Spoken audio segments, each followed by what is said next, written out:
ఇప్పుడు మనం భిన్నాలు దశాంశ భిన్నాలు అనే టాపిక్ చూద్దాం. ఇది మనకి 6వ తరగతిలో ఇవ్వబడిన అంశము. 6వ తరగతిలో ఇవ్వబడిన అంశం అన్నమాట. అయితే మనం 3, 4, 5 తరగతులకు సంబంధించి ఆల్రెడీ భిన్నాల గురించి మనం చెప్పుకోవడం జరిగింది. అయితే ఇప్పుడు 6వ తరగతి లెవెల్లో భిన్నాలు మరియు దశాంశ భిన్నాలు అనే అంశాన్ని ఇప్పుడు మనం చూసుకుంటాం అన్నమాట.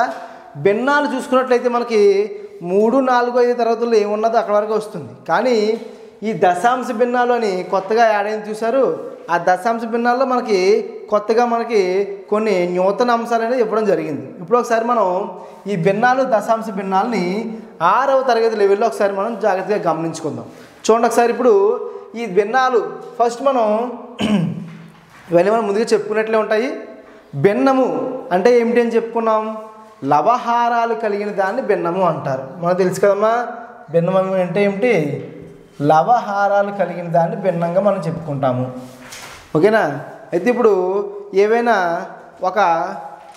ఒక పెద్ద పీస్ తీసుకొని దాన్ని 2 భాగాలు చేసినప్పుడు అందులో ఒక భాగాన్ని మనం భిన్నంగా రాసుకుంటాం. 3 భాగాలు చేసిన అందులో ఒకదాన్ని మనం భిన్న రూపంలో చూపిస్తాం అన్నమాట. అది భిన్నము. అయితే ఇప్పుడు మనం భిన్నాల్లో రకాలు చూసుకున్నట్లయితే భిన్నాల్లో రకాలు ఎన్ని రకాలని చెప్పుకున్నాం? మనం 3 రకాలుగా చెప్పుకున్నాం. మొదటిది క్రమభిన్నము. మొదటిది ఏంటమ్మా? క్రమభిన్నము. 2 అపక్రమ భిన్నము. 3 మిశ్రమ భిన్నము. భిన్నం. ఈ విధంగా మనం 3 భిన్నాలుగా చెప్పుకున్నాం. ఎన్ని భిన్నాలమ్మా? 3 భిన్నాలు చెప్పుకున్నాం. అయితే ఇప్పుడు క్రమభిన్నం అంటే ఏంటో చూద్దాం. క్రమభిన్నం అంటే ఏమిటి అంటే లవము హారం కంటే చిన్నగా ఉన్నదాన్ని మనం క్రమభిన్నంగా చెప్పుకుంటాం. లవం ఎప్పుడు కూడా ఏముంటుందమ్మా? హారం కంటే చిన్నగా ఉంటుందన్నమాట. లవం అంటే తెలుసు కదా. పైన ఉన్నది లవము, కిందన ఉన్నది హారం. అయితే లవం అనేది హారం కంటే చిన్నగా ఉన్నప్పుడు మనం దాన్ని క్రమభిన్నంగా చెప్పుకుంటాం. అయితే ఈ క్రమభిన్నం యొక్క విలువ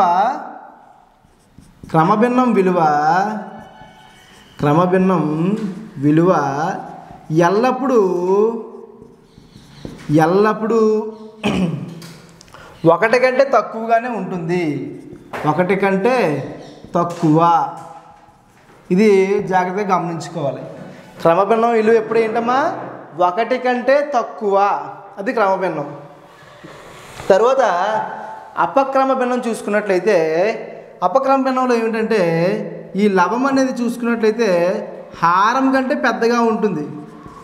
లవం అనేది ఏమవుతుందమ్మా? హారం కంటే పెద్దగా ఉంటుంది. అటువంటి భిన్నాన్ని మనం ఏమని చెప్తాము? అపక్రమ భిన్నంగా చెప్పుకుంటాం. అటువంటి భిన్నం ఏమని చెప్తాము? అపక్రమ భిన్నము. అయితే ఇప్పుడు ఈ భిన్నం యొక్క విలువ చూసుకున్నట్లయితే ఎప్పుడు కూడా అపక్రమ భిన్నం విలువ ఎప్పుడు కూడా 1 కంటే ఎక్కువగా ఉంటుంది. ఇక్కడ క్రమభిన్నం విలువ 1 కంటే తక్కువ ఉన్నాం కదా.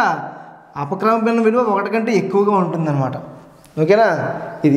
ఈ విధంగా మనం క్రమభిన్నము అపక్రమ భిన్నం గురించి చెప్పుకుంటాం. అయితే ఇక్కడ మూడోది చూడండి. మూడోది ఉంది మిశ్రమ భిన్నము. ఏంటమ్మా? మిశ్రమ భిన్నము. మిశ్రమ భిన్నంలో అంటే ఏమిటి అంటే మిశ్రమ భిన్నం పూర్ణాంకము మరియు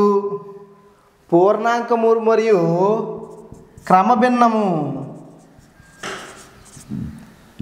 పూర్ణాంకము మరియు క్రమభిన్నం కలిగిన దాన్ని మనం మిశ్రమ భిన్నంగా చెప్పుకుంటాం. అయితే ఇక్కడ మీరు ఖచ్చితంగా గమనించాల్సిన విషయం ఒకటి ఉంది. ఏమిటంటే మనం 3, 4, 5 తరగతుల్లో చెప్పుకున్నప్పుడు ఇక్కడ పూర్ణ సంఖ్య మరియు క్రమభిన్నం అని చెప్పుకున్నాం. మనకి 5వ తరగతి టెక్స్ట్ బుక్లో అలాగే ఇచ్చాడు. ఏమని ఇచ్చాడు అంటే పూర్ణ సంఖ్య మరియు క్రమభిన్నం అని ఇచ్చాడు. 5వ తరగతిలో ఏమి ఇచ్చాడమ్మా? పూర్ణ సంఖ్య మరియు క్రమభిన్నం అని ఇచ్చాడు. అది పూర్తిగా తప్పు. పూర్ణ సంఖ్య కాదు, పూర్ణాంకము మరియు క్రమభిన్నము. ఖచ్చితంగా గుర్తుపెట్టుకోండి. ఏంటమ్మా? పూర్ణాంకము మరియు క్రమభిన్నము కలిగిన దాన్ని మిశ్రమ భిన్నము అంటారు. మనకి 5వ తరగతిలో పూర్ణ సంఖ్య అని ఇచ్చాడు. అది తప్పు. అది మీరు గమనించాల్సి ఉంటుంది. అయితే ఇప్పుడు చూడండి. పూర్ణాంకం మరియు క్రమ భిన్నం అని చెప్పాం కదా. ఈ మిశ్రమ భిన్నాన్ని మనం అపక్రమ భిన్నంగా చెప్పుకుంటాం. మిశ్రమ భిన్నాన్ని మనం అపక్రమ భిన్న రూపంలో మారుస్తామన్నమాట. అప్పుడే మనకి అపక్రమ భిన్నం వస్తుంది. ఇప్పుడు చెప్పండి, మిశ్రమ భిన్నం యొక్క విలువ ఏమై ఉంటుంది? 1 కంటే ఎక్కువగానే ఉంటుంది. ఎందుకంటే అపక్రమ భిన్నం విలువే 1 కంటే ఎక్కువ అనుకున్నాము. మరి అలాంటప్పుడు మిశ్రమ భిన్నాన్ని మనం అపక్రమ భిన్నంగా మారుస్తున్నాం కాబట్టి మిశ్రమ భిన్నం విలువ కూడా ఏమై ఉండాలి? 1 కంటే ఎక్కువ అయి ఉండాలి. ఇప్పుడు ఇది క్రమ భిన్నము, అపక్రమ భిన్నము మరియు మిశ్రమ భిన్నము. ఇప్పుడు మనం ఏం చేద్దామంటే ఒక మిశ్రమ భిన్నాన్ని సంఖ్యా రేఖ మీద ఏ విధంగా గుర్తించాలో చూసుకుందాం. ఏంటమ్మా? మిశ్రమ భిన్నాన్ని సంఖ్యా రేఖ మీద గుర్తించడం. మనం ఆల్రెడీ సంఖ్యా రేఖ గురించి చెప్పుకోవడం జరిగింది. దేనిలో చెప్పుకున్నాం సంఖ్యా రేఖ గురించి? పూర్ణ సంఖ్యలు చెప్పుకున్నప్పుడు మనం సంఖ్యా రేఖ గురించి చెప్పుకున్నాం. ఇప్పుడు అదే సంఖ్యా రేఖ మీద ఈ యొక్క మిశ్రమ భిన్నాన్ని ఏ విధంగా గుర్తిస్తాలో చూద్దాం. ఇప్పుడు మిశ్రమ భిన్నము. ఇప్పుడు ఒక సంఖ్యారేఖ గీద్దాం చూడండి. సంఖ్యారేఖ. ఇప్పుడు ఇందులో సంఖ్యారేఖ చూసుకున్నట్లయితే ఇక్కడి నుంచి 0, 1, 2, 3, 4. అయితే మనకి ఒక మిశ్రమ భిన్నం ఎగ్జాంపుల్ తీసుకున్నట్లయితే ఏంటంటే 2, 2/3 అని ఒక మిశ్రమ భిన్నం తీసుకున్నాం. 2, 2/3 ఇది ఒక మిశ్రమ భిన్నము. దీన్ని మనం ఈ సంఖ్యారేఖ మీద గుర్తించాల్సి ఉంటుంది. ఎక్కడ గుర్తించాలి? సంఖ్యారేఖ మీద గుర్తించాల్సి ఉంటుంది. ఇప్పుడు మనం జాగ్రత్తగా చూసుకుందాం. దీని యొక్క అర్థం ఏమిటి అంటే ఇక్కడ మిశ్రమ భిన్నం ఒకటి ఇచ్చారు, 2, 2/3 అనే మిశ్రమ భిన్నం ఇచ్చారు. దీని యొక్క అర్థం ఏమిటి అంటే చూడండి ఒకసారి, ఇక్కడ గీస్తున్నాను నేను. ఇదొక కేక్ అనుకుంటే ఇదొకటి, ఇదొకటి, ఇదొకటి, ఈ విధంగా 3 కేకులు ఉన్నప్పుడు దీన్ని ఒక్కొక్క దాన్ని 3 భాగాలుగా చేసినప్పుడు, ఒక్కొక్క దాన్ని ఎన్ని భాగాలు చేసినప్పుడు? 3 భాగాలు చేసినప్పుడు ఫస్ట్ ఏం చేశారు? రెండు పూర్తి భాగాలు చూడండి. 2 అంటే 2 పూర్తి భాగాలు అంటే మొత్తం తీసేసుకున్నారు. అదేవిధంగా ఇది కూడా మొత్తంగా తీసేసుకున్నారు. తర్వాత ఇంకేం తీసుకున్నారు? ఈ 3 భాగాల్లో కేవలం 2 భాగాలను మాత్రమే తీసుకోవడం జరిగింది. 3 భాగాలు ఎన్ని భాగాలు తీసుకున్నారమ్మా? 2 భాగాలు మాత్రమే తీసుకున్నారనమాట. అంటే 2 పూర్తి భాగాలు మరియు మూడో పూర్తి దాంట్లో 2 భాగాలు. ఓకేనా? ఇప్పుడు అదే విషయాన్ని మనం ఇక్కడ గుర్తిస్తాం. చూడండి ఒకసారి జాగ్రత్తగా. 1 పూర్తి భాగము, 2 పూర్తి భాగాలు. 2 పూర్తి భాగాల తర్వాత ఏం చేశాడు? దీన్ని 3 భాగాలు చేసుకున్నట్లయితే 3 భాగాలు చేసుకున్నాము, ఇందులో 2 భాగాలు తీసుకున్నాడు.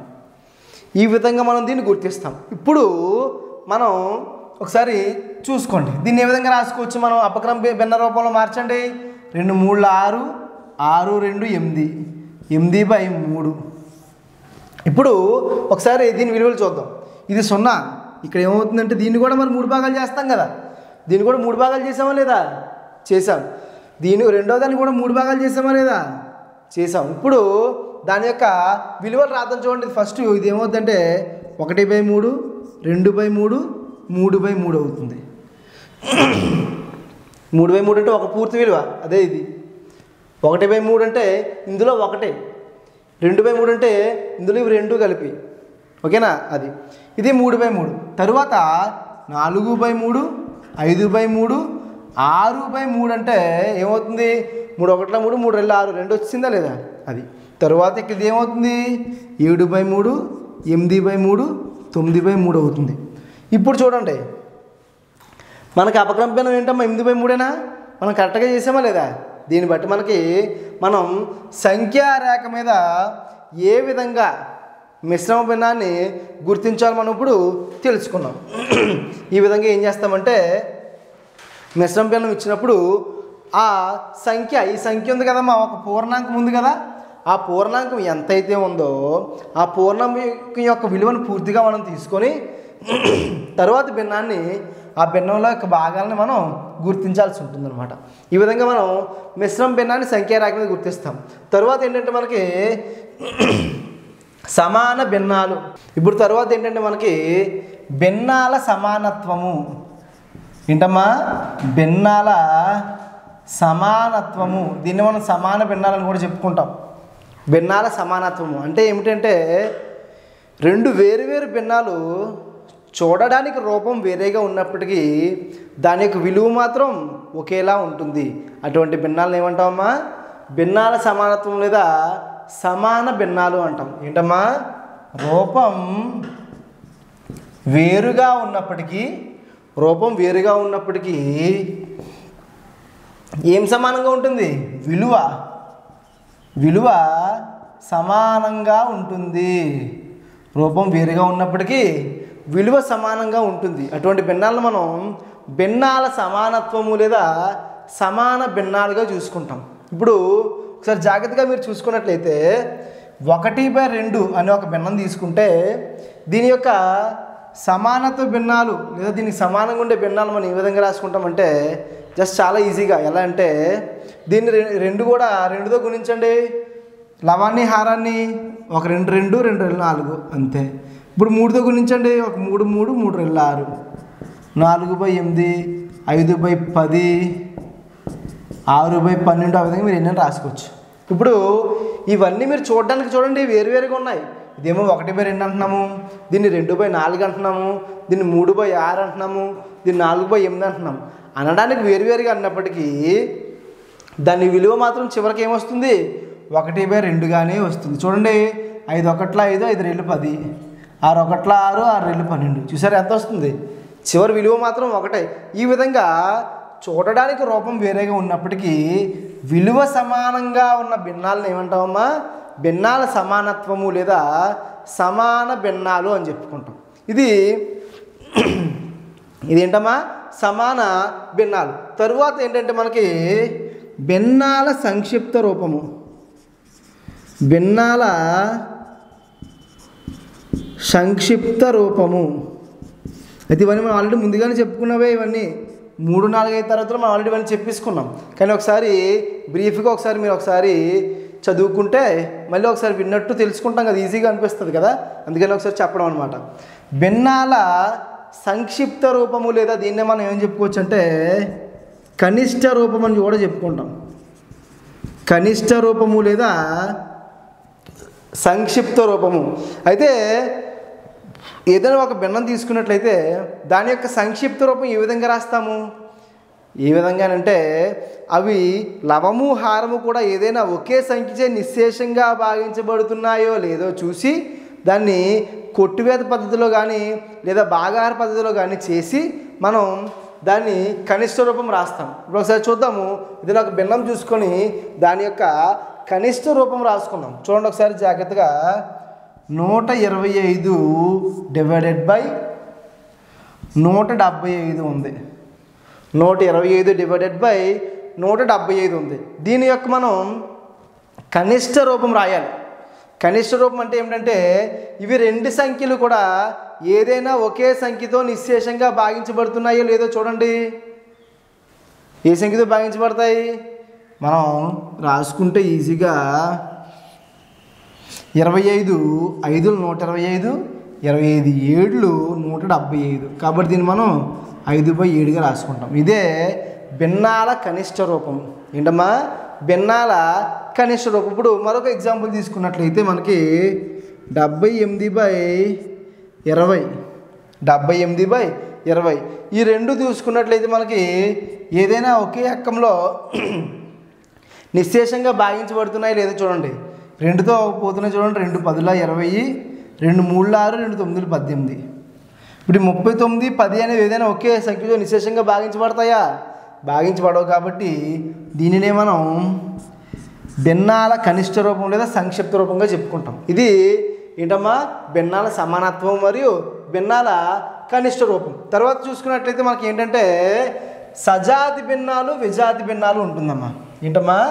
సజాతి భిన్నాలు విజాతి భిన్నాలు. ఇది కూడా మనం ఆల్రెడీ చెప్పుకున్నదే. సరే మీరు జాగ్రత్తగా చూసుకుంటే చాలా ఈజీగా మనం చెప్పేసుకోవచ్చు. ఒకసారి చూడండి. సజాతి భిన్నాలు మరియు విజాతి భిన్నాలు. సజాతి భిన్నాలు మరియు విజాతి భిన్నాలు. సరే, ఇప్పుడు చూద్దాం సజాతి భిన్నాలు అంటే ఏమిటి, విజాతి భిన్నాలు అంటే ఏమిటి. మనం ఆల్రెడీ ముందే చెప్పుకున్నట్లే సజాతి భిన్నాలు అంటే హారము సమానంగా గల భిన్నాలని మనం సజాతి భిన్నాలుగా చెప్పుకుంటాం. ఏంటమ్మా? హారాలు సమానంగా ఉన్న భిన్నాలు, హారాలు సమానంగా గల భిన్నాలు సజాతి భిన్నాలు.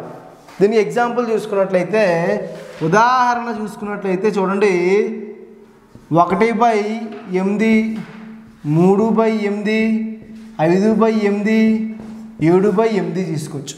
ఇక్కడ ఉన్నటువంటి ఈ 4 భిన్నాలు చూసుకున్నట్లయితే ఈ 4 భిన్నాల యొక్క హారాలు ఏ విధంగా ఉన్నాయి? హారాలు సమానంగా ఉన్నాయి. ఈ విధంగా హారాలు సమానంగా ఉన్నటువంటి భిన్నాలను మనం ఏమంటామమ్మా? సజాతి భిన్నాలుగా పేర్కొంటాం. సజాతి భిన్నాలు.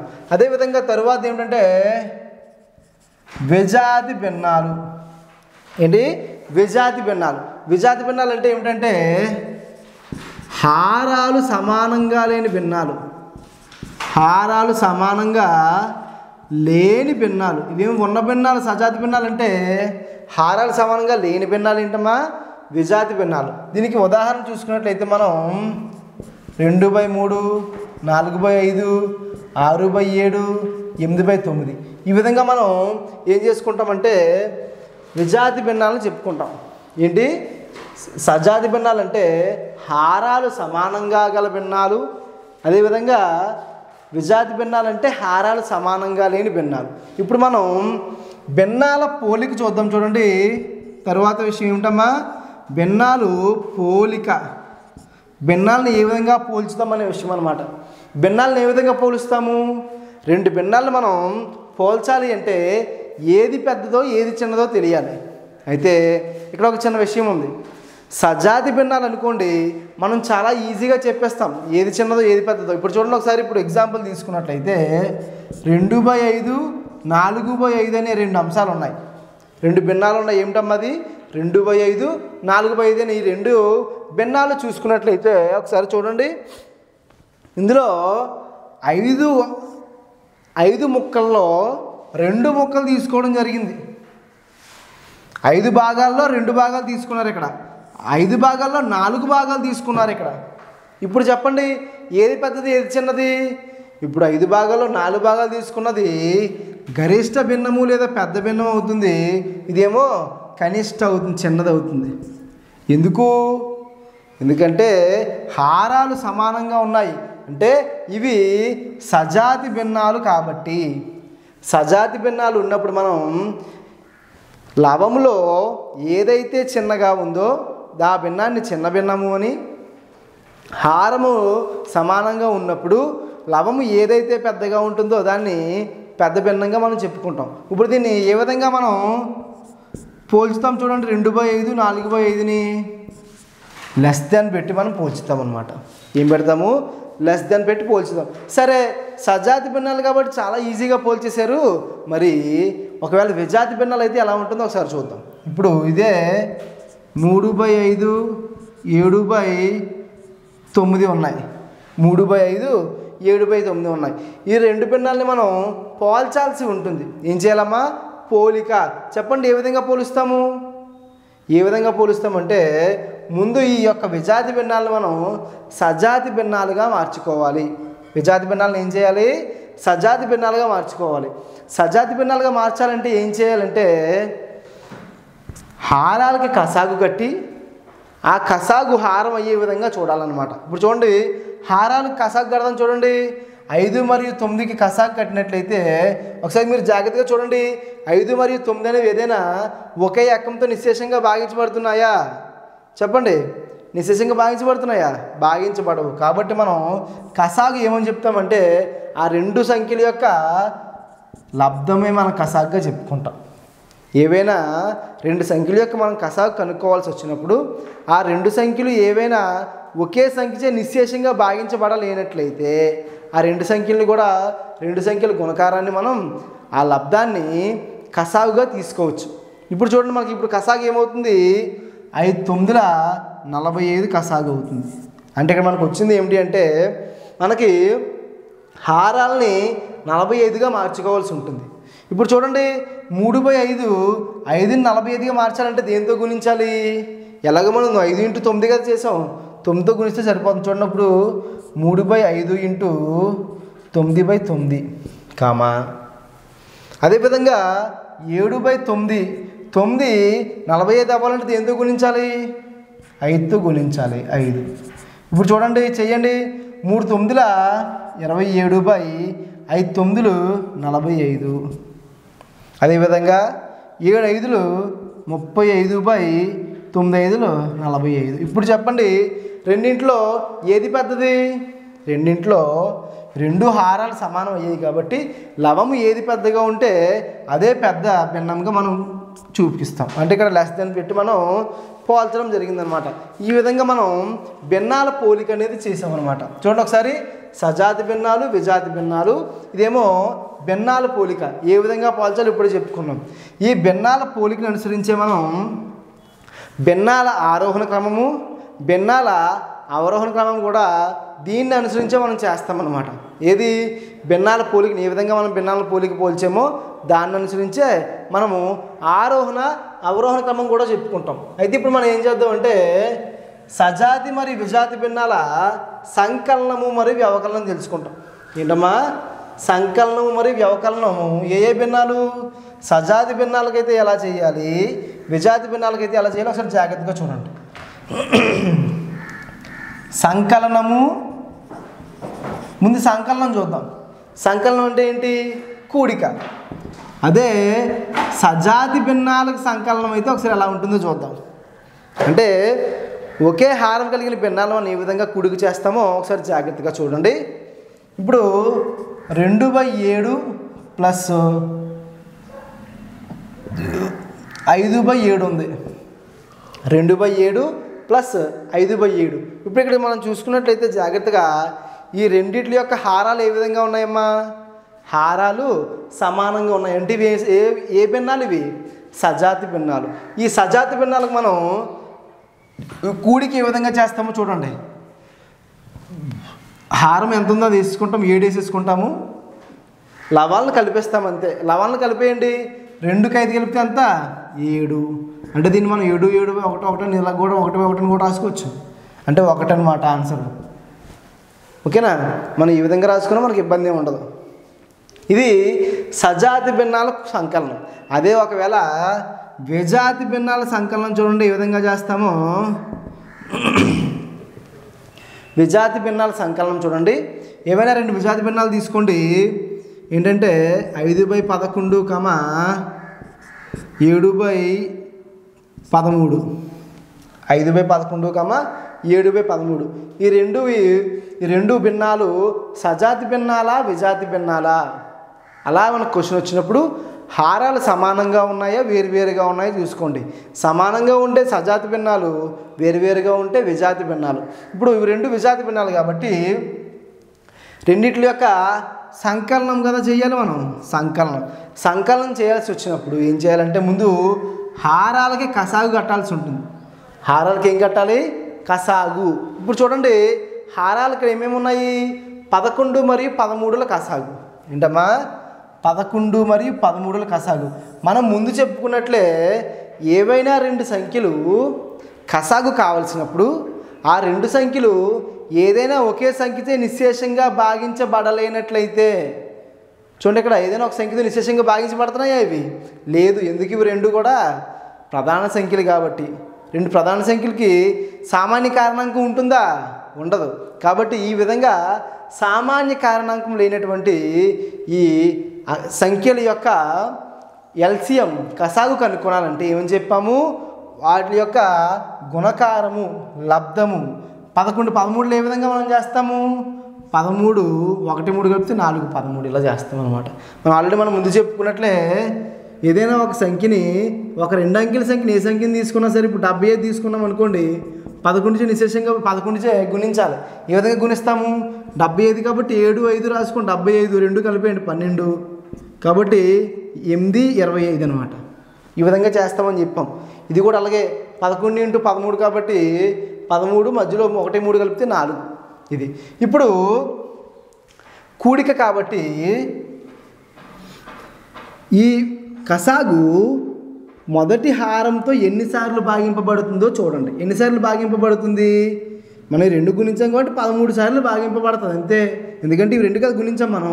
11 ఇది అవ్వాలంటే 13 సార్లు భాగింపబడుతుంది. కాబట్టి ఆ 13 తోటి ఈ మొదటి భిన్నం యొక్క లవాన్ని గుణించండి అమ్మా. మొదటి భిన్నం యొక్క లవం 5 × 13 సార్లు కాబట్టి 13. మధ్యలో ఏముంది? ప్లస్ ఉంది. ఇప్పుడు రెండవ భిన్నంలో ఉన్న హారంతో ఈ కసాగు ఎన్నిసార్లు గుణించబడుతుంది? 11 సార్లు గుణించబడుతుంది. కాబట్టి రెండవ భిన్నం యొక్క లవము × 11 సార్లు. ఇప్పుడు ఏం చేయాలి మనము?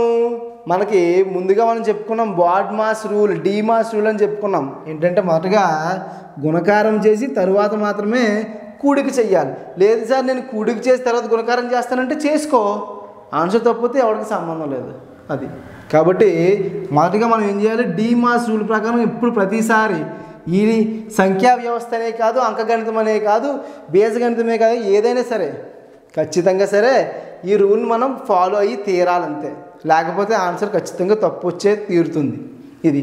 ఇప్పుడు చూడండి 5 13 ఎంతమ్మా? 65. 7 11 77/143. ఇప్పుడు ఇవి 2 కలపండి. 65 77 కలిపితే ఎంత? 60 70 130. 5 7 12 కాబట్టి 142. 142/143.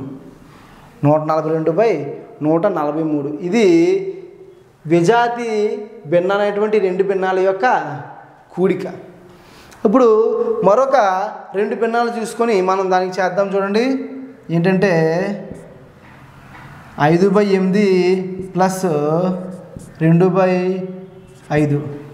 5/8 ప్లస్ 2/5 తీసుకున్నామంటే ముందు రెండింటికి కసాగు కట్టాలి. 2 వేరు సంఖ్యలు కాబట్టి 2 ఒకదాంతో ఏ సామాన్య కారణాంకం లేదు కాబట్టి గుణకారం చేసేవాటి 8 5 40. ఇప్పుడు 48 ఎక్కలు ఎన్నిసార్లు పోతుంది? 8 5 40 కాబట్టి దీంతో గుణించాలి. 5 5 25 వేసేసుకోవచ్చు ఈజీగానే. మధ్యలో ప్లస్ ఉంది. ఇప్పుడు 5 ఎన్నిసార్లు పోతుంది? 40 అంటే 8 సార్లు. 8 2 16. 25 16 35 35 6 41. 41/40. ఈ విధంగా మనం సంకలనము, వేటి సంకలనము? సజాతి భిన్నాల సంకలనము మరియు విజాతి భిన్నాల సంకలనం ఈ విధంగా చేస్తాం. ఇప్పుడు మనం వ్యవకలనం చూద్దాం. ఇప్పటివరకు మనం సంకలనం చేసాము. అదేవిధంగా సజాతి భిన్నాల వ్యవకలనము, విజాతి భిన్నాల వ్యవకలనము చేద్దాం. చూడండి ఒకసారి. ఏంటమ్మా? వ్యవకలనము. మనం ఇది ఫాస్ట్గా చెప్పుకోవడానికి గల కారణం ఏమిటి అంటే ముందు తరగతుల్లో ఆల్రెడీ మనం చెప్పుకున్నాం ఇవి, అందుకని. ఇది వ్యవకలనము, భిన్నాల వ్యవకలనము.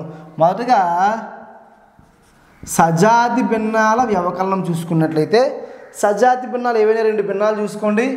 ఏంటంటే 6/7 మైనస్ మరొక సజాతి భిన్నం 2/7. సజాతి భిన్నాలే కాబట్టి మనం వ్యవకలనం చాలా ఈజీగా చేసేయచ్చు. హారం ఎంత ఉందో వేసేసుకోండి. లవంలోంచి 2 తీసివేసి చేయండి. 6లోంచి 2 తీసేస్తే 4 కాబట్టి 4/7. ఇదే ఆన్సర్ అనమాట. చూసారా? సజాతి భిన్నాల వ్యవకలనం కూడా చాలా సింపుల్. ఇప్పుడు విజాతి భిన్నాలు మనం ఇది వరకే విజాతి భిన్నాల సంకలనం ఇప్పుడే చేసాం. అదేవిధంగా విజాతి భిన్నాల వ్యవకలనం కూడా సేమ్ అదే ప్రాసెస్లో ఉంటుంది. కాకపోతే ఏంటంటే అక్కడ మధ్యలో సంకలనంలో మధ్యలో ప్లస్ వస్తుంది, ఇది మధ్యలో మైనస్ వస్తుంది అనమాట. ఒకసారి జాగ్రత్తగా చూసుకున్నట్లయితే విజాతి భిన్నాలు ఏమైనా 2 తీసుకుందాము. ఏంటంటే 7/9 మైనస్ 4/9. 9 కాదు, 4/7. ఈ విధంగా మనం 2 విజాతి భిన్నాలు తీసుకున్నాము. ఈ 2 విజాతి భిన్నాల్లో యొక్క వ్యవకలనం మైనస్ అంటే ఏంటమ్మా? వ్యవకలనం కనుగొనాల్సి ఉంది. వ్యవకలనం ఏ విధంగా కనుక్కుంటామయ్యా అంటే మొదటగా ఏం చేయాలని చెప్పాము? సంకలనంలో కసాగు కట్టాలి. దీనికి కూడా సేమ్ కసాగు కట్టండి. కసాగు ఈ రెండు సంఖ్యలు ఏదైనా సామాన్య కారణాంకం లేనట్లయితే ఏం చేయాలని చెప్పి గుణకారం చేసేయాలి. కాబట్టి 9 7 63 అని చెప్పుకున్నాము. ఇప్పుడు ఈ 9 ఎక్కంలో 63 ఎన్నిసార్లు పోతుంది అంటే 7 సార్లు. కాబట్టి ఈ లవంతో ఆ 7ని గుణించండి. లవము 7 × 7 సార్లు పోతుంది. మధ్యలో ఏముంది? మైనస్ ఉంది. తర్వాత ఈ హారంతో 63 ఎన్నిసార్లు పోతుంది? 9 సార్లు. కాబట్టి ఈ లవంతో 9ని గుణించండి. 4 × 9. ఇప్పుడు చూడండి 7 7 49 మైనస్ 9 4 36/63. ఇప్పుడు దీనికి ఏమవుతుంది ఆన్సరు? 9లోంచి 6 తీస్తే 3, 4లోంచి 3 తీస్తే 1, 63. అంటే 13/63 అనేది ఈ విజాతి భిన్నాల యొక్క వ్యవకలనము. ఈ విధంగా మనం సంకలనము మరియు వ్యవకలనము, సజాతి భిన్నాలు, విజాతి భిన్నాలు ఈ విధంగా మనం చేసుకుంటాం అన్నమాట. ఇప్పుడు దీని మీద కొన్ని లెక్కలు చేసుకొని చూద్దాం. ఇప్పుడు మనం భిన్నాలకు సంబంధించినటువంటి కొన్ని ప్రశ్నలు చూసుకుందాము. అయితే ఇవి నేను 6వ తరగతి టెక్స్ట్ బుక్లో ఉన్నటువంటి కొన్ని ప్రశ్నలు మాత్రమే నేను చెప్తున్నాను. మీరు ఏంటంటే మిగతావన్నీ కూడా దీన్ని పోలే ఉంటాయి. నేను ఒకటి చెప్తున్నానంటే దాన్ని పోలిన ఇంకా ప్రశ్నలు ఉన్నాయని అర్థం అన్నమాట. అర్థమైందా? అయితే నేను అందులో ఒక 5 10 ఉన్నప్పటికీ కూడా ఏదైతే మీకు కష్టంగా అనిపించే విషయం ఉన్నదో అదే నేను మీకు చెప్పడం జరుగుతుంది అనమాట. మిగతా మీరు ప్రాక్టీస్ చేయాల్సి ఉంటుంది. అయితే ఇప్పుడు అందులో కొన్ని లెక్కలు చూద్దాం. ఒకసారి చూడండి జాగ్రత్తగా. మొదటిది 2 4/5కు ఎంత కలిపితే 5 2/3 వచ్చును అంటే ఏంటంటే ఒక సంఖ్య కట అదే ఈ భిన్నం ఉంది కదా 2 4/5, దీనికి ఒక సంఖ్య కలిపితే 5 2/3 వస్తుందట. అయితే మనం కలపాల్సిన సంఖ్య ఏంటి అని అడుగుతున్నాడు. ఏమవుతుందో ఒకసారి జాగ్రత్తగా చూద్దాం. ఏం చేయాలంటే మనం ఎంత కలపాలని అడిగాడు కాబట్టి మనం ఇందులో నుంచి దీన్ని తీసివేత చేస్తే సరిపోతుంది. ఏదో ఇది వచ్చును అన్నాడు కాబట్టి దీనిలో నుంచి దీన్ని తీసివేత చేస్తే వచ్చేస్తుంది. ఇప్పుడు చూడండి ఒకసారి 2కి 3 కలిపితే 5 వచ్చును అన్నప్పుడు 2కి ఎంత కలిపితే 3 వస్తుంది? 2కి ఎంత కలిపితే 5 వస్తుంది? 3 కలిపితే 5 వస్తుంది. అంటే 5 నుంచి 2 తీస్తే వచ్చేస్తుంది కదా. చూడండి ఇప్పుడు 2కి ఎంత కలిపితే 5 వస్తుంది అని అన్నప్పుడు 5 నుంచి 2 తీస్తే 3 వచ్చేసిందా లేదా? ఆ విధంగానే మనం ఇప్పుడు దీనికి ఎంత కలిపితే ఇది వస్తుంది అన్నాడు కాబట్టి దీనిలోంచి తీసేస్తాం అనమాట. ఇప్పుడు ఏంటంటే 5 2/3 మైనస్ 2 4/5 చేసినట్లయితే మనకి ఆన్సర్ అనేది వస్తుంది. అంటే మనం దేన్ని కలిపితే ఇది వస్తుందో అది వస్తుంది అనమాట ఆ సంఖ్య. ఇప్పుడు చూడండిదాం ఒకసారి. ఇవి ఏ భిన్నాలమ్మా? ఇవన్నీ మిశ్రమ భిన్నాలు. మిశ్రమ భిన్నాలను మనం తీసివేత చేయొచ్చు, కొంచెం కష్టపడాల్సి ఉంటుంది అనమాట. కాబట్టి కష్టం కాబట్టి కొంచెం సులభంగా చేయడానికి దీన్ని ముందుగా అపక్రమ భిన్న రూపంలోకి మార్చుకోవాల్సి ఉంటుంది. చూడండి అపక్రమ భిన్న రూపంలోకి మార్చండి. 5 3 15, 15 + 2 17 హారంలో 3 అంతే మైనస్ 2 5 10, 10 + 4 14/5 14/5 అంతేనే కదా. ఇప్పుడు దీన్ని తీసివేత చేద్దాం. ఇప్పుడే మనం విజాతి భిన్నాల వ్యవకలనం చూసుకున్నాం, ఇప్పుడే చెప్పుకున్నాం ఈ ముందు స్క్రీన్లోనే. అయితే ఇప్పుడు ఇవి కూడా విజాతి భిన్నాలే కాబట్టి దాని వ్యవకలనం ఏ విధంగా చేయాలి? ముందు కసాగు కట్టాల్సి ఉంటుంది. అయితే 3 5ల కసాగు ఏమవుతుందమ్మా? అవి రెండు కూడా సామాన్య కారణాంకం, ఆ రెండింటికి ఏదీ లేదు. ఎందుకు? అవి రెండు ప్రధాన సంఖ్యలు కాబట్టి మనం ఖచ్చితంగా కసాగు వాటి యొక్క లబ్ధంగా రాసివచ్చు. అంటే 3 5ల 15 మనకు కసాగు అవుతుంది. ఇప్పుడు కూడా ఒక విషయం గుర్తుపెట్టుకోవాలి ఏంటంటే రెండు సంఖ్యలకి సామాన్య కారణాంకం లేకపోతేనే, ఇప్పుడమ్మా లేని పక్షంలో మాత్రమే మనం గుణకారం చేయాలి కసాగుకి. లేదు ఉన్నా లేకపోయినా చేసామనుకోండి అంతే వస్తుందన్నమాట. ఇప్పుడు చూడండి 15 వస్తుంది. ఏమిటి? కసాగు 15 వచ్చింది. 15 వచ్చింది కాబట్టి ఈ 3 15ని ఎన్నిసార్లు భాగిస్తుంది అని చూడండి. ఎన్నిసార్లు భాగింపబడుతుంది? 15 3 తోటి 5 సార్లు. కాబట్టి ఆ 5ని ఈ లవంతో గుణకారం చేయాలన్నమాట. కాబట్టి 17 ఇంటూ 5 మధ్యలో 15 మధ్యలో మైనస్ ఉంది కాబట్టి మైనస్. ఇప్పుడు 15 5 ఎక్కంలో ఎన్నిసార్లు పోతుంది? 3 సార్లు. కాబట్టి ఆ 3ని 14తో గుణించండి. 14 ఇంటూ 3. ఇక్కడ ఇంకొక విషయం ఏమిటంటే మనం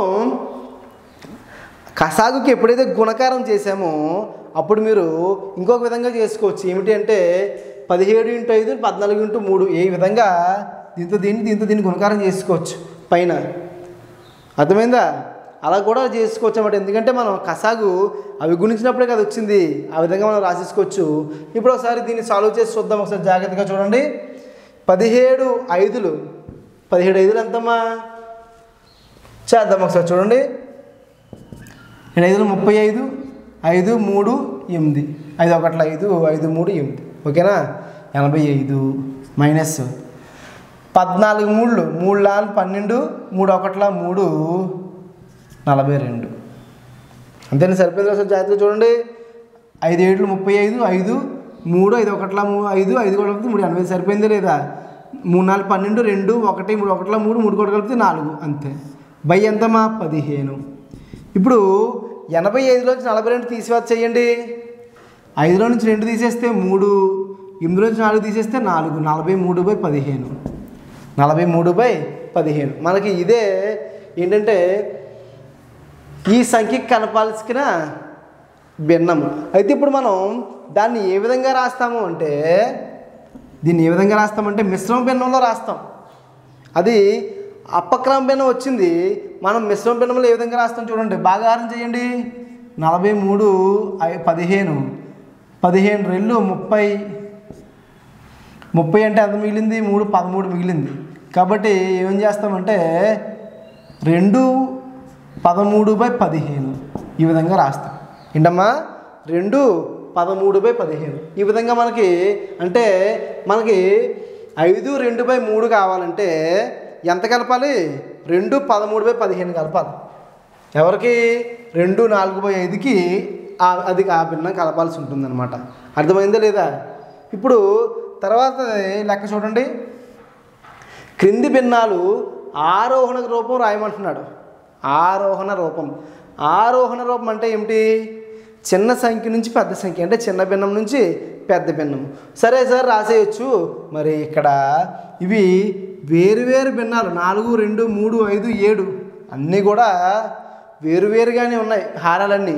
మరి వాటికి ఏ విధంగా మనం కంపేర్ చేస్తాము? పోలిక. ఎప్పుడు 2 విజాతి భిన్నాలకు మనం పోలిక చేయాలంటే ఏం చేయాలని చెప్పామమ్మా?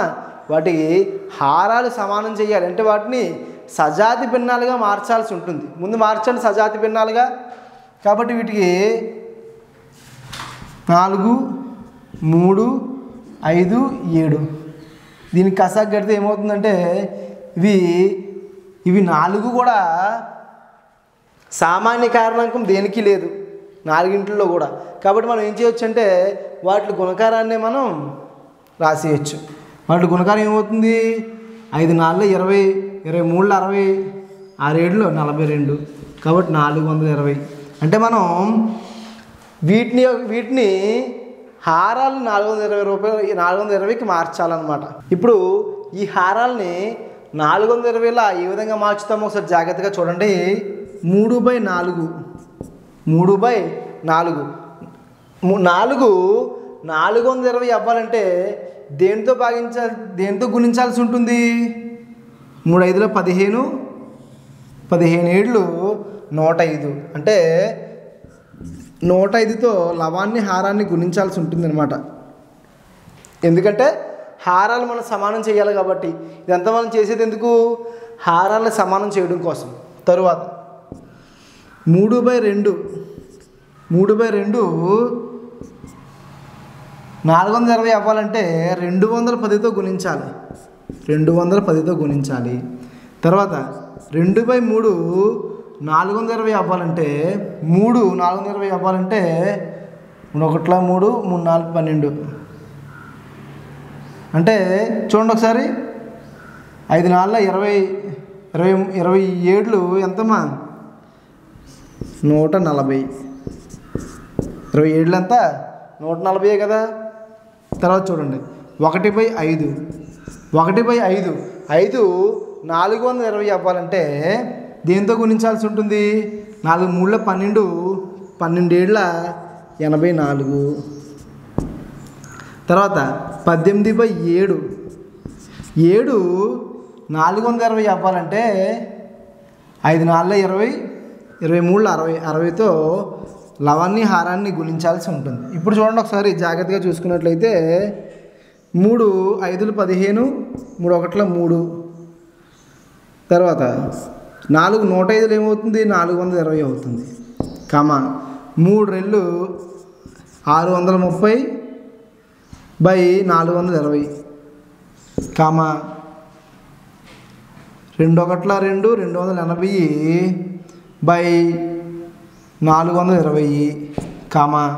84 5 84 420. 18 6 6 8 48 8 4 6 1 6 180/7 420. ఇప్పుడు మనకు జాగ్రత్తగా చూసుకున్నట్లయితే వీటి యొక్క హారాలు సమానం అయ్యాయి లేదా హారాలు సమానంగా ఉన్నాయి. ఇప్పుడు హారాలు సమానంగా ఉన్నప్పుడు మనం ఆరోహణ క్రమం ఈజీగా రాసుకోవచ్చు. చూడండి హారాలు సమానం అయినప్పుడు చిన్న సంఖ్య ఏది చూసుకుంటాము? లవం చూసుకొని ఏదైతే చిన్నది ఉందో అదే చిన్నది అనమాట. చూడండి 84 చిన్నది ఉంది. 84 అంటే ఏమిటి? 1/5 కాబట్టి 1/5 చిన్నది, లెస్ దెన్ ఉపయోగిస్తాము. తర్వాత చిన్నది ఏముంది? 280 ఉంది. 280 అంటే ఇది 2/3. తర్వాత చిన్నది ఏముంది? 315 ఉంది అంటే 3/4. తర్వాత చూడండి 630 ఉంది అంటే 3/2. తర్వాత ఏముంది? 18/7. ఈ విధంగా మనం ఆరోహణ క్రమాన్ని రాసుకుంటాం. ఏంటమ్మా ఇది? ఆరోహణ క్రమము. జాగ్రత్తగా చూసుకోవాలి. ఆరోహణ క్రమం రాయాలంటే ముందుగా మనం ఏం చేయాల్సి ఉంటుందంటే హారాల్ని సమానం చేయాల్సి ఉంటుందన్నమాట. హారాలు సమానం అయినప్పుడు అది సజాతి భిన్నంగా మారుతుంది కాబట్టి లవాన్ని ఆధారంగా చేసుకొని ఆరోహణ క్రమాన్ని మనం రాసుకుంటాం. ఇప్పుడు చూడండి మరొక లెక్క చూసుకున్నట్లయితే 2/3 ప్లస్ 1 3/4 ప్లస్ 1/3 మైనస్ 1/4 చేయమంటున్నాడు. ఏ విధంగా చేస్తామంటే ముందు మనం చూడండి ఇది 2/3 ఇదేంటి 1/3 ప్లస్ ఇది 1 3/4 మనం ఏ విధంగా రాసుకుంటాం అంటే 1 ప్లస్ 3/4 మనం రాసుకోవచ్చు. ఎటువంటి ఇబ్బంది ఉండదు. ఓకే. తర్వాత ఇంకేం మిగిలింది? మైనస్ 1/4. ఇప్పుడు మనకి ఈజీగా ఆన్సర్ వచ్చేస్తుంది. చూడండి 2 సజాతి భిన్నాలు కాబట్టి లవాలు కలిపిస్తే ఏమవుతుంది? 3/3 అంటే 1 వస్తుంది. చూడండి ఇక 3/3 ప్లస్ ఇక్కడ ఇది కలిపిస్తే 3/3 ఇది 1. తర్వాత ప్లస్ ఈ రెండువి సజాతి భిన్నాలు కాబట్టి 3లోంచి 1 తీసేస్తే ఎంత? 2 కాబట్టి 2/4. ఇప్పుడు జాగ్రత్తగా చూడండి ఇది 1 ఇది 1/2 అంటే ఏం మిగిలిందంటే 1 1 2 2 1/2 మిగిలింది. దీన్ని మనం 5/2గా కూడా రాసుకోవచ్చు. ఈ విధంగా మనం సింప్లిఫై చేసుకుంటాం అన్నమాట. తర్వాత లెక్క చూసుకున్నట్లయితే చూడండి 17/20 మైనస్ 13/25 అంటే 17/20లో నుంచి 13/25 తీసివేత చేయమంటున్నాడు. మనం ఏ విధంగా తీసివేత చేస్తాము? ముందు కసాగు కట్టాలన్నమాట. 20కి 25కి కసాగు కడితే ఏమొస్తుందంటే చూడండి 100 వస్తుంది. 20కి 25కి కసాగు 5 4 20 5 25 5 25 4 25 4 100 కాబట్టి కసాగు ఎంతమ్మా? 100. ఇప్పుడు 20వ ఎక్కంలో 100 ఎన్నిసార్లు పోతుందంటే 5 సార్లు కాబట్టి 17 × 5 మధ్యలో మైనస్ ఉంది కాబట్టి మైనస్ 25 4 100 కాబట్టి 13 × 4. ఇప్పుడు చూడండి 17 5లు ఎంతమ్మా? 7 5లు 35 5 1 5 కాబట్టి 85 మైనస్ 13 4 4 3 12 4 3 12 4 1 4 52 100. 85లోంచి 52 తీసివేత చేస్తే ఏమవుతుందంటే 3 3 33/100 ఎంతమ్మా? 33/100. అంటే దీన్ని సాల్వ్ చేయగా మనకు వచ్చిన ఆన్సర్ ఏంటి? 33/100. ఇదే దీనికి సంబంధించినటువంటి కొన్ని ప్రశ్నలు అనమాట. తర్వాత నెక్స్ట్ టాపిక్ చూద్దాం. భిన్నాల్లో మనకి తర్వాత అంశం ఏమిటి అంటే గుణకారము. ఏమిటమ్మా? గుణకారం. ఈ గుణకారంలో మనం మొదటగా ఏం చెప్పుకుంటామంటే భిన్నాన్ని పూర్ణాంకంతో గుణకారం చేయడం. భిన్నాన్ని పూర్ణాంకంతో గుణకారం చేయడం. చూడండి ఒకసారి ఏ విధంగా చేయాలో చూద్దాం. ఒకసారి ఏంటంటే ఒక భిన్నం తీసుకున్నట్లయితే దాన్ని పూర్ణాంకంతో ఏ విధంగా చేస్తామో ఒకసారి చూడండి. ఇదని భిన్నము 5/6 తీసుకున్నాము. దాన్ని ఒక పూర్ణాంకం 2తో గుణకారం చేయాలనుకోండి. జస్ట్ ఏం లేదు, దీన్ని గుణకారం చేసేయండి 11 తోటి. 5 రెళ్ళ 10/6. లేదు మీరు కొట్టివేత చేస్తానంటే చేసే 5/3 అంతే. ఈ విధంగా రాసుకోవచ్చు అంతే. ఇదే భిన్నాన్ని పూర్ణాంకంతో గుణకారం ఈ విధంగా చేయొచ్చు అనమాట. చాలా ఈజీ. చూడండి ఒకసారి జాగ్రత్తగా చూడండి. మళ్ళీ ఒకటి చెప్తున్నాము. 25/38 ఇంటూ ఇంకొక పూర్ణాంకం ఉండాలి కదా, ఆ పూర్ణాంకం 10. ఈ భిన్నాన్ని 10 అనే పూర్ణాంకంతో గుణకారం చేస్తే ఏ విధంగా వస్తుందో చూద్దాం. చూడండి, ఇది 2 ఎక్కలో పోతుంది. 2 5లో 10, 2 1 2 2 9 18. ఇప్పుడు 5 5 25 ఎంతమ్మా? 125/19. ఇంతే. ఈ విధంగానే మనం భిన్నాన్ని పూర్ణాంకాలతో గుణకారం చేస్తాం. ఇప్పుడు భిన్నాన్ని భిన్నాంతో గుణకారం చేద్దాం. చూడండి, భిన్నాలను భిన్నంతో గుణకారం చేద్దాం. చూడండి ఒకసారి జాగ్రత్తగా చూడండి. ఏ విధంగా చేస్తామో చెప్తాను చూడండి. ఇప్పుడు ఏవైనా 2 భిన్నాలు చూసుకున్నట్లయితే 5/3 ఇంటూ 2/7 ఉంది. దీన్ని భిన్నంతో ఏ విధంగా గుణకారం చేస్తామంటే ఏం లేదు, 11తో గుణకారం, హారంతో గుణకారం చేసేయండి.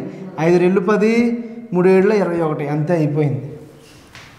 చూడండి, 5/15 ఇంటూ 6/13 ఉంది. ఈ విధంగా ఉన్నప్పుడు ఏ విధంగా గుణకారం చేస్తామంటే లవంతో గుణకారము, హారంతో గుణకారం చేసేయచ్చు. ఇక్కడ ఇవి క్యాన్సలేషన్ అవుతున్నాయి. 5 1 5 3 15 కాబట్టి లవంతో గుణించండి. ఒక 6/3 13 39. ఈ విధంగా మనం భిన్నాలతో గుణకారం చేస్తాం. ఇప్పుడు వీటి మీద కొన్ని లెక్కలు చేద్దాం. చూడండి, ఇప్పుడు కొన్ని ప్రశ్నలు ఉన్నాయి. చూడండి, ఇవి గుణకారం మీద అనమాట. చూడండి జాగ్రత్తగా. ఒక తరగతిలో 40 మంది విద్యార్థులు ఉన్నారు. వారిలో 2/5వ వంతు అబ్బాయిలు ఉన్నట్లయితే వారి సంఖ్య ఎంత? ఎవరి సంఖ్య? అబ్బాయిల సంఖ్య ఎంత అనమాట. చూడండి ఒకసారి. మొత్తం 40 మంది విద్యార్థులు, అందులో అబ్బాయిలు ఉన్న వంతు ఎన్నో వంతు? 2/5. కాబట్టి దాంతో గుణకారం చేసేయండి, సరిపోయింది. 5 1 5, 5 8 40 కాబట్టి 8 16 మంది అబ్బాయిలు. అంతే, అయిపోయింది. ఇదే ఆన్సర్, 16 మంది అబ్బాయిలు. ఇప్పుడు తర్వాత ప్రశ్న చూడండి. ఒక దీర్ఘచతురస్రాకార పార్కు పొడవు 7 2/3 మీటర్లు, వెడల్పు 3 1/5 మీటర్లు. అయితే ఆ పార్కు వైశాల్యం ఎంత అని అడుగుతున్నాడు. చూడండి, ఇప్పుడు ఒక దీర్ఘచతురస్రాకార పార్కు ఉన్నదని చెప్తున్నాడు. ఈ పార్కు ఏ ఆకారంలో ఉందమ్మా? దీర్ఘచతురస్రాకారంలో ఉంది. దీని యొక్క ఈ పొడవు ఏదైతే ఉందో పొడవు 7 2/3 మీటర్లు అంటున్నాడు. అదేవిధంగా వెడల్పు ఎంత అంటున్నాడు? 3 1/5 మీటర్లు అంటున్నాడు. 3 1/5 మీటర్లు అంటున్నాడు. అయితే దీని యొక్క ఈ వైశాల్యము ఎంత అని అడుగుతున్నాడు. మనకి తెలిసినట్లే దీర్ఘచతురస్రాకార వైశాల్యం ఏమవుతుందమ్మా? దీర్ఘచతురస్ర వైశాల్యం ఫార్ములా ఏంటి అంటే పొడవు ఇంటూ వెడల్పు. ఇదే దీర్ఘచతురస్రాకార పార్కు వైశాల్యము. ఏంటమ్మా? పొడవు ఇంటూ వెడల్పు. ఇప్పుడు పొడవు ఎంత వెడల్పు ఎంత రాసేయండి సరిపోతుంది. పొడవు 7/2/3 మీటర్లు ఇంటూ వెడల్పు 3/1/5 మీటర్లు. ఇప్పుడు ఇవి మిశ్రమ భిన్న రూపంలో ఉన్నాయి కాబట్టి మనం వీటిని ఏం చేద్దామంటే అపక్రమ భిన్న రూపంలో మార్చుకుందాము. చూడండి 7 3 21, 21 2 23, 23/3 ఇంటూ 3 5 15, 15 కోట కలిపితే 16, 16/5, 16/5. ఇప్పుడు ఇది మీటరు, ఇది మీటరు, మీటర్ ఇంటూ మీటర్ ఏమవుతుందమ్మా? మీటర్ స్క్వేర్ అవుతుంది. ఏమవుతుంది? Metre square. దీనినే మనం ఏమంటామంటే చదరపు మీటరు అంటాం. చదరపు మీటరు, మీటర్ స్క్వేర్నే. ఇప్పుడు గుణకారం చేసేయండి సరిపోతుంది. 3 5 15, 23 × 16 చేస్తే ఎంత అవుతుందమ్మా? 23 × 16 అంటే 6 3 18, 1 6 2 12 13, 1 3 3, 1 2 2, 8 6 3 368 అంటే 368/15 మీటర్లు. ఇప్పుడు దీన్ని మనకి ఎందులో ఇచ్చాడంటే మిశ్రమ భిన్నాల్లోనే ఇచ్చాడు కాబట్టి మనం దీన్ని కూడా మిశ్రమ భిన్నంలోనే చెప్పాల్సి ఉంటుంది. చూసి చెప్పండి. 368 దీంతో 15తో భాగాహారం చేయండి. 15 2 30, 68, 15 4 68 అంటే మనకి ఎంత వచ్చిందంటే 24/8/15 చదరపు మీటర్లు. ఇదే ఆ పార్కు యొక్క వైశాల్యం అన్నమాట. ఈ విధంగా మనం చేస్తాం. ఇప్పుడు నెక్స్ట్ అభ్యాసం ఉన్నది. ఆ అభ్యాసంలో లెక్కలు చూద్దాం. ఇప్పుడు తర్వాత మనకి అభ్యాసం 5.2లో ఇచ్చినటువంటి కొన్ని లెక్కలు చూద్దాం. చూడండి, అయితే చాలా లెక్కలు ఇవ్వడం జరిగింది. అందులో మనం ఏంటంటే కొన్ని ముఖ్యమైనవి మాత్రమే చెప్తున్నాను, మిగతాన్ని మీరు చేయాలని చెప్పాను ముందుగానే. అయితే ఇప్పుడు చూడండి, మొదటి లెక్క ఏమిటంటే 3/10లో 1/7 భాగం ఎంత? 3/10లో 1/7 భాగం ఎంత? ఈ విధంగా వచ్చినప్పుడు మనం ఏం చేస్తామంటే గుణకారం చేస్తామన్నమాట. 3/10లో మనకి ఎన్నో భాగం కావాలి? ఈ 1/7 భాగం కావాలి. 3/10లో 1/7 భాగం కావాలి కాబట్టి గుణకారం చేయండి. 1 1 3, 17 70. ఇదే మనకి 3/10లో 1/7 భాగం ఎంతమ్మా? 3/70. ఇప్పుడు అదేవిధంగా మనకి ఒక లెక్క ఇచ్చాడు, వర్కింగ్ ప్రాబ్లం ఒకటి ఇచ్చాడు. చూడండి, ఒక మోటార్ బైకు 1 లీటర్ పెట్రోల్కి 52.5 అంటే 52/1/2 కిలోమీటర్ దూరం ప్రయాణిస్తుంది. అయితే 2/3/4 లీటర్లు పెట్రోల్తో అది ఎంత దూరం ప్రయాణించను అని అడుగుతున్నాడు. చూడండి ఏంటమ్మా, 1 లీటర్ పెట్రోల్కి 52.5 కిలోమీటర్ల దూరం ప్రయాణం చేస్తే 2/3/4 లీటర్లకి ఎంత దూరం ప్రయాణం చేస్తుంది అని అంటున్నాడు. ఏ విధంగా చేస్తాము? 1 లీటర్కి ఇది కాబట్టి అన్ని లీటర్లకి ఎన్నిదా కాబట్టి దాంతో మనం గుణించేస్తే సరిపోతుంది అంతే. సో 2/3/4 లీటర్లకి ఒక్కొక్క లీటర్కి ఎంత? 52.5 చొప్పున ఎన్ని కిలోమీటర్లు వెళ్తుందో లెక్కకి పెట్టాలన్నమాట. అదే గుణకారం. ఇప్పుడు చూడండి, ఇది 2/3/4 కదా. 2 4 8, 8 3 11/4 ఇంటూ 52 104, 104 1 105, 105/2. ఓకేనా? ఇప్పుడు ఏదైనా మనకి క్యాన్సిలేషన్ అవుతున్నాయమ్మా, ఏదైనా కొట్టివేత అవ్వట్లేదు కాబట్టి మనం గుణకారం చేసేవచ్చు. 11 × 105 ఏమవుతుందంటే 1155/4 8. ఇది మనకి ఎంత దూరం ప్రయాణిస్తుంది. ఎంత దూరం అంటే మనకు అవి మిశ్రమ భిన్నంలో ఇచ్చాడు కాబట్టి మనం కూడా దాన్ని మిశ్రమ భిన్నంలోనే వ్యక్తపరచాల్సి ఉంటుంది. వ్యక్తపరచండి మిశ్రమ భిన్నంలో. 1155, 8 1 8, 35, 8 4 32, 35, 8 4 32, 3 శేషం. కాబట్టి మనకి ఎంత దూరం ప్రయాణిస్తుంది? 144 3/8 కిలోమీటర్ ప్రయాణం చేస్తుందమ్మా. అంటే ఒక మోటార్ బైకు 1 లీటర్ పెట్రోల్తో 52/1/2 కిలోమీటర్లు ప్రయాణం చేస్తే 2/3/4 లీటర్ల పెట్రోల్తో 144 3/8 కిలోమీటర్లు ప్రయాణం చేస్తుంది అనమాట. ఇది మనకి భిన్నాలకు సంబంధించినంత వరకు భిన్నాల గుణకారం. ఇప్పుడు భిన్నాల భాగాహారం చూద్దాం.